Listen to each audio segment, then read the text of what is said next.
ही बघा, ही बॅग आहे, पर्स बनवलेली आहे. इथं मोती लावला आहे अटकवायसाठी की काही पडू नये आपलं सामान, जेणेकरून काही वाढवी तिळवी झाले तरी काही पडू नये त्याच्यामधनं, असं ते केलेलं आहे. ही किती 7 फुलांचा तो आहे. हे 7 3 1 2 3 4 5 6 7 फुलांचं बनवलेलं आहे. आणि बघा, कलर कॉम्बिनेशन पण छानच घेतलेलं आहे. मी नेहमीच असंच कलर कॉम्बिनेशन घेते, लाईट दिसेल जेणेकरून कॉम्बिनेशन छान दिसेल तसंच घेते मी नेहमीच. आणि मी एकदम कमी रेटमध्ये लावते. माझा रेट एकदम कमी असतो, मी कमी रेट जास्त घेत नसते. मग कसं हाताला काम हवं असतं म्हणून मी आपलं थोडंसं करत आहे.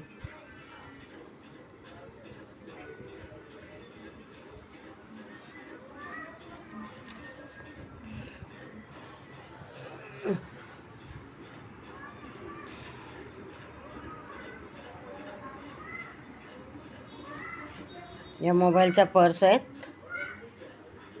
3 कलरचे आहेत वेगवेगळे. हे लड्डू गोपालचा ड्रेस आहे, त्याच्यात टोपी पण आहे. टोपी कुठे गेली? हे लड्डू गोपालचे ड्रेस आहे ते. त्याच्यावरती बघा टोपी पण बनवले सुरेख एकदम.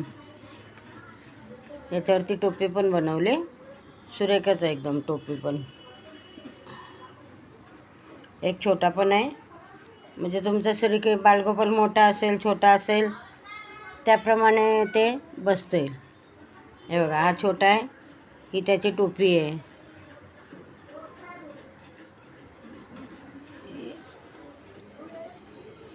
ही त्याची टोपी आहे. आणि हा मोठ्या बाळकृष्णाचे कपडे ते, हे छोट्या बाळकृष्णाचे आहेत. आणि हा मोबाईलचा पर्स आहे. हे बघा, बघू शकता तुम्ही. आणि मी स्वस्त लावते, एकदम महाग लावत नसते, वाजवी किंमत लावते मी. असं दुसऱ्यांसारखी जास्त किंमत मी लावत नसते. हे बघा, ब्लॅक आणि व्हाईट कलर आहे, आणि व्हाईट कलरचे मोती त्याला कॉम्बिनेशन दिलेलं आहे. आणि रेड आणि ऑरेंज आणि रेड दिलेलं आहे. याच्यामध्ये राणी कलर आहे, ऑरेंज आहे आणि रेड कलर, हे 3 कलरमध्ये कॉम्बिनेशन केलेलं आहे. आणि हे 2 कलरमध्ये व्हाईट आणि राणी कलर आहे, आणि ते रेड आहे, आणि राणी कलर आहे, आणि केसरी कलर आहे. हे बघा, बघू शकता तुम्ही. आणि तुम्हाला कसा हवा असेल गोपाळकृष्णाचे ड्रेस बोला, मोबाईलचे पर्स बघा, तुम्हाला जसं आवडेल तसे तुम्ही सांगाल त्या डिझाईनमध्ये मी तुम्हाला बनवून देऊ शकते, त्याबद्दलचं वाद नाही. आणि कलर एकदम कॉम्बिनेशन आहेत.